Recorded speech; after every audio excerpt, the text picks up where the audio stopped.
वैशाख मास के शुक्ल पक्ष की मोहिनी एकादशी की कथा।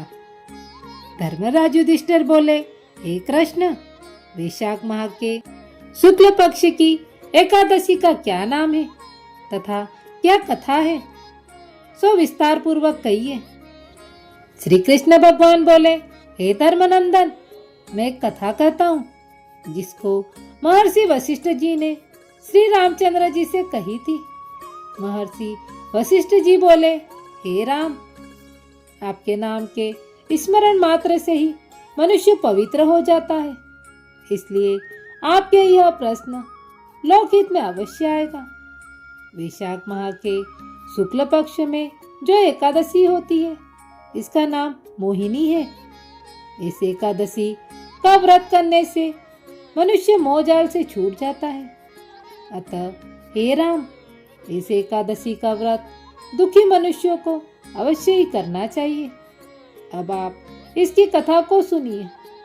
सरस्वती नदी के किनारे भद्रावती नगरी में एक धर्मात्मा तथा विष्णु भक्त वैश्य रहता था।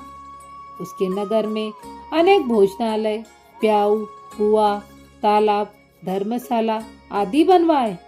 उसने सड़कों के किनारे अनेक वृक्ष लगवाए।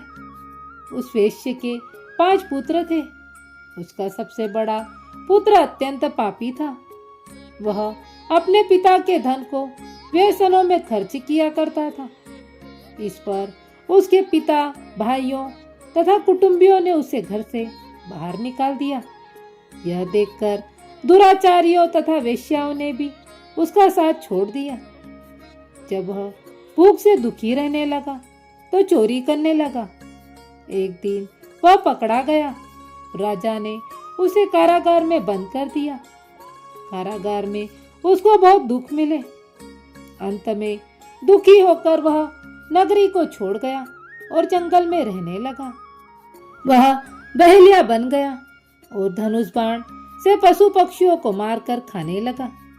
एक दिन वह पापी भूख और प्यास से व्याकुल हो खाने की खोज में निकल पड़ा और कौटिन्य ऋषि के आश्रम में जा पहुंचा। इस समय वैशाख का महीना था।